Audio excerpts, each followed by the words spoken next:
Hello and welcome to lecture 37 of computational complexity. In this lecture, we will see the circuit complexity class P by poly. Okay.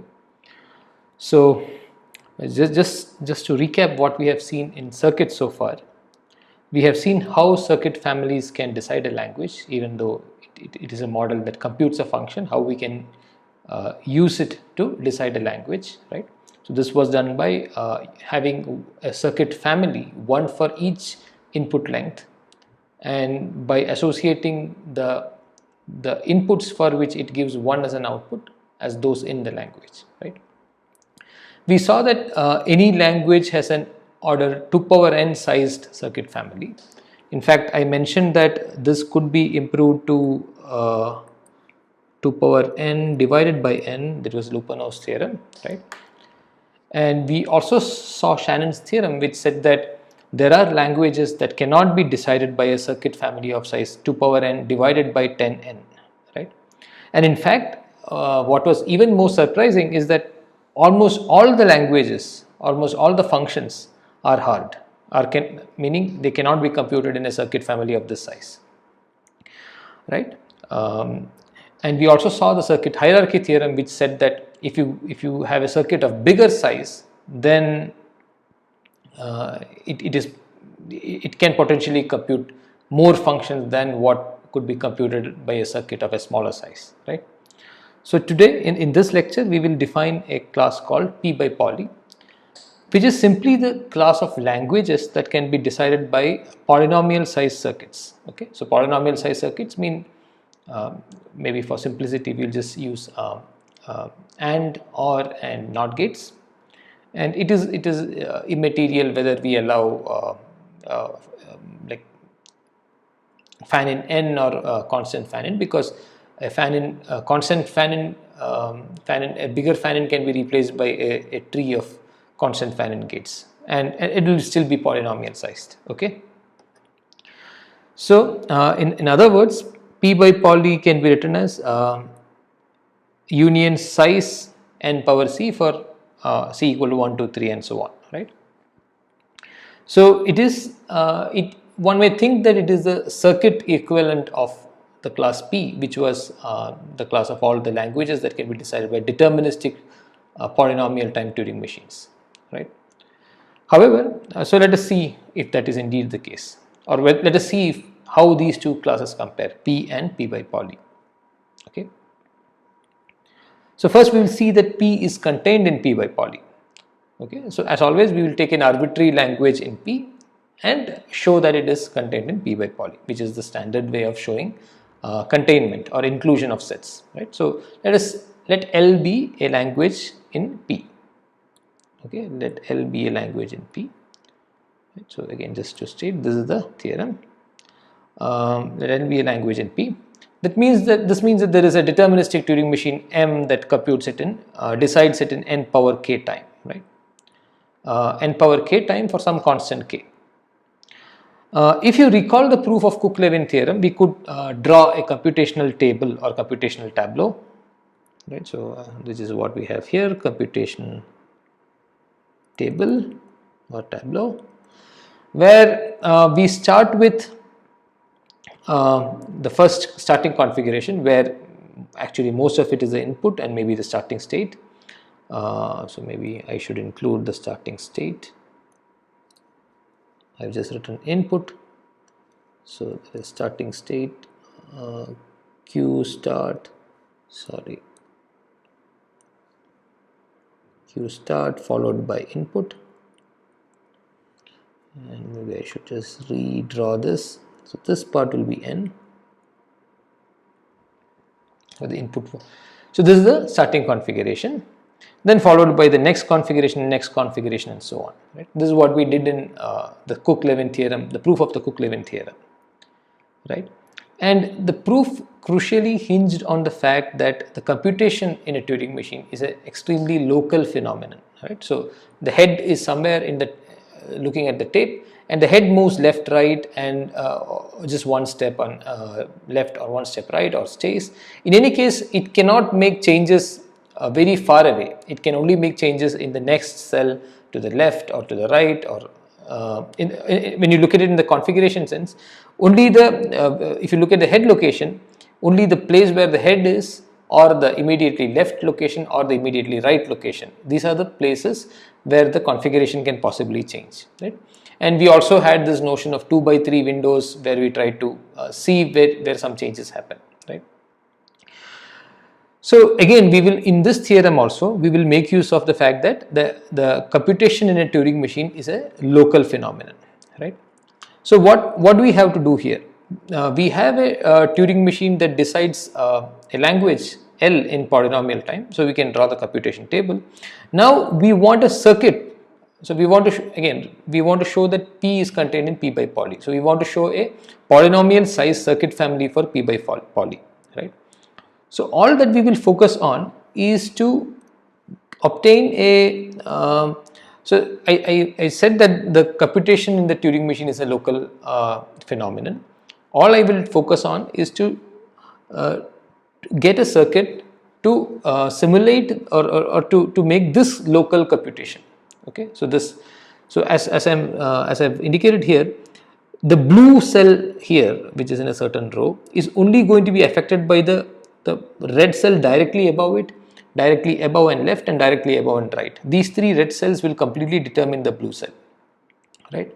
So it is just a function of these three things, and so on. And this is the case for all the cells. So the blue cell is just some cell that I picked out in the computation table.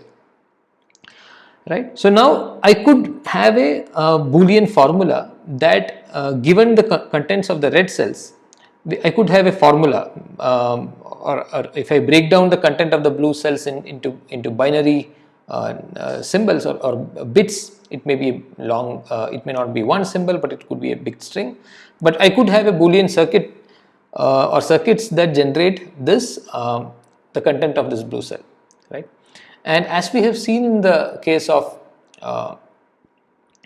Cook-Levin theorem proof, this computation will be a constant size computation, meaning this circuit will be a constant size circuit. So in fact, it is even more simpler than Cook-Levin theorem proof, because in the case of Cook-Levin theorem, we were trying to deal with a non-deterministic Turing machine, whereas here we are just dealing with a deterministic Turing machine. So we don't have to, like, once the red cells are given, the blue cell will be determined, right, completely by the transition function. There is no possibility of multiple paths and all that, right? And the circled part, that is the red cells and the blue cell below it, we can get a constant sized circuit to determine that. And now the computation table, if you see the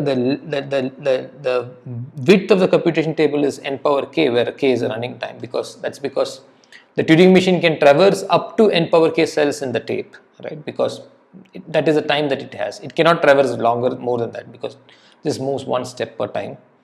And we know that the computation number of steps is n power k, because that's the running time bound. That also we are. So the height and the width are both n power k. So there are polynomials n power 2k many cells, and the content of each cell can be determined by a constant size circuit. So there are n power 2k cells whose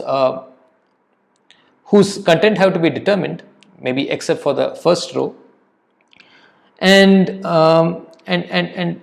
each of these n power 2k cells is computed by a constant size circuit. So it's constant multiplied by n power 2k, right?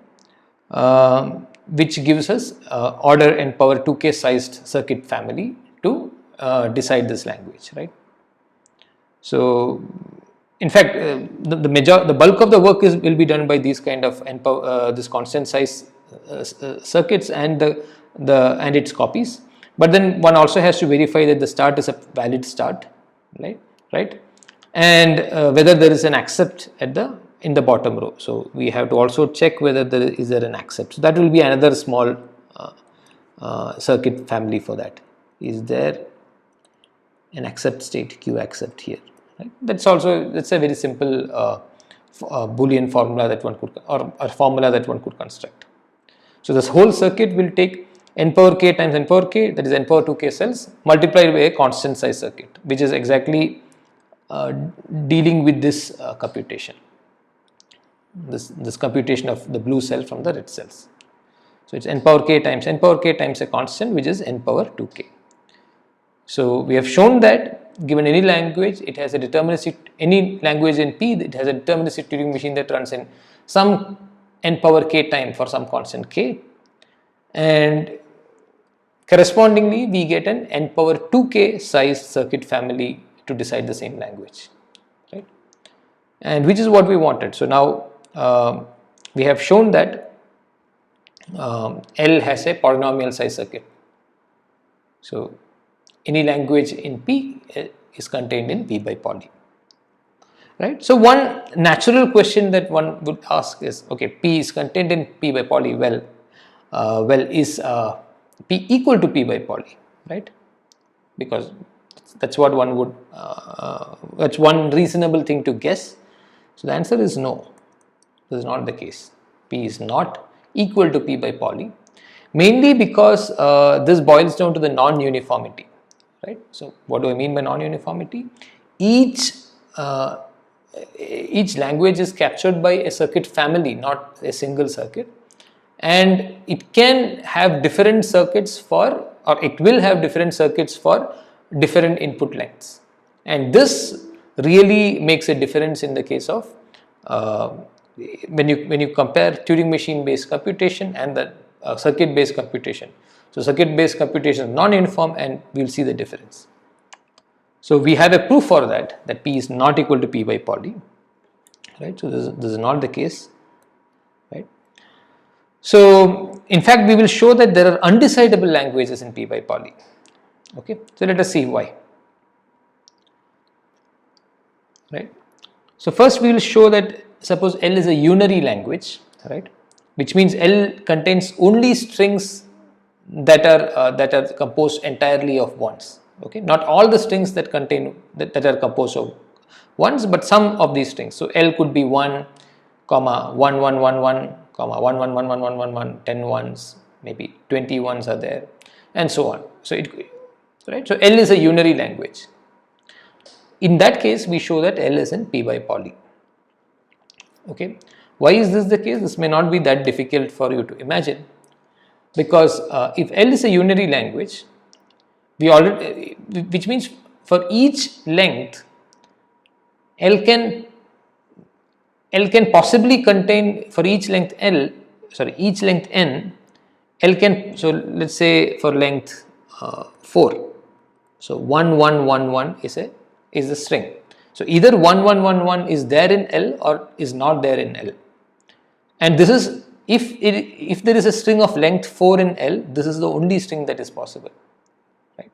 So either 1 1 1 1 is there in L or not there in L, and similarly for the length 5, 1 1 1 1 1 is either it's there in L or not there in L, right?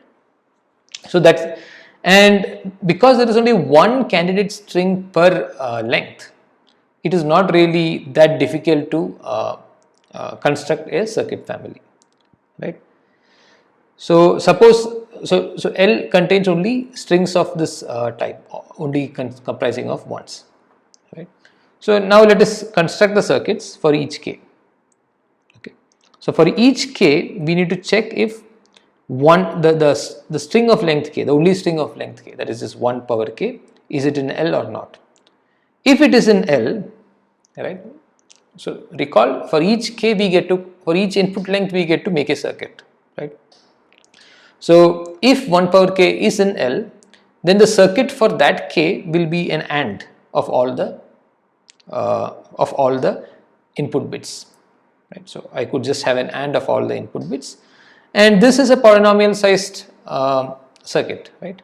Even if you are restricted to fan in 2, right? This is a polynomial sized circuit which will only allow 1 power k to be in L. Okay, if 1 power k is not in L, that means there is no string of length k in L, which means the circuit is just always going to output 0, right? So again, that's a very trivial circuit. So the circuit family is very simple. For each k, if 1 power k is in L, then you have an AND. If 1 power k is not in L, you have an 0, and that's it. And this family is a polynomial size family that decides L. So what we have shown is that any unary language has a polynomial size circuit family. So any unary language is contained in P by poly.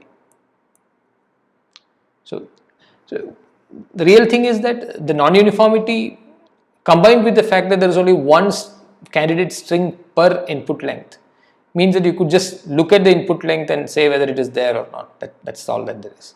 If it is a binary language, then this may not be possible, because one has to look at the string and there could be multiple candidate strings per input length. So you would need a more non-trivial circuit, not such a simple circuit. Okay. Now let us see why there are undecidable languages in P by poly. Okay, and this will make use of the fact that all the unary languages are in P by poly. Okay, so consider any undecidable language, right? So maybe the favorite undecidable language is maybe halting problem. Okay, so that consider the halting problem. Halting problem consists of a Turing machine M and a string W such that M halts on W. So given M and W, one has to decide whether M halts on W or not. And as you know, this is an undecidable language, right? So there is no algorithmic process by which one can decide if a given Turing machine halts on a given input string. So this is an undecidable language. So M and W could have a binary description, right? Now, it is not such a big deal. One could, given a binary instance of a certain problem, one could always convert it into a unary instance, right? So given, so you look at the description of M and W, it may be some number 0, 1, 1, 0 something, some long string, right? So now this is a binary number. You could read it out as a binary number, and if this binary number is in halting problem, is in halt TM, then you include it. So suppose this is K, suppose this is a yes instance of the halting problem, then you include it in a unary language, where include 1 power K in a unary language, right? So if the binary representation of K is in halt, then you include the unary representation of K in unary halt. So U halt stands for unary halt. Okay, so this is unary version of halting problem. So the only thing that changes is from binary you come to unary. Okay, so you can easily convert an instance of any language into a unary instance. But when you convert to unary instance, what we said earlier applies. That is, for any unary language, there is a polynomial size circuit family. So unary halt is a equivalent representation of the binary halt, but just with different input string lengths. And this has a polynomial sized circuit family by above theorem, the previous theorem, or by the previous theorem, right?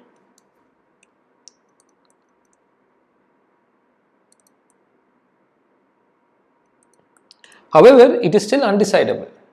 Just because it is written in unary doesn't mean that you will get a language, you will get an algorithm for it or a decider for it. Because if you had a decider for it, then you can always convert binary instances of halt into unary and then run the Turing machine, right? So it is still undecidable. Unary halt is just another representation of the binary halt, but it is undecidable, right? So it is undecidable, but still has a polynomial size circuit family. So what really is happening here is that even though it is undecidable, when you convert it to unary, now in the case of binary, there could be multiple instances of a certain length, which is hard to decide. But in the case of unary, all the inputs are spread out because you only have one candidate input, one candidate per input length, which may or may not be there, and you could directly program it into the description of the circuit family. So this means that there are undecidable languages in P by poly, right? And this means that P by poly is not equal to P, because P means languages that are decidable in polynomial time, right? Forget P. It also shows that NP is also not equal to P by poly, exponential time is also not equal to P by poly, P space is also not equal to P by poly, because all these things are decidable, right? And but then P by poly has undecidable languages in it. So P is not equal to P by poly. So just as a depiction, the red circle denotes decidable languages and the black circle denotes P. Then P by poly contains P, but also contains some undecidable languages, right? So it is going out of the decidable circle. Now, one question that that is natural to ask is, where does NP sit in all this, right? Where does sigma 2 sit or NP sit, right? So is NP contained in this, contained in P by poly? Do the languages in NP, do they always have polynomial size circuits, right? So this is a valid question to ask. Is NP contained in P by poly, or is NP going to be something like this, right? Is it some languages in NP have polynomial size circuits, but some others don't, right? So this is a valid question that one could ask, right?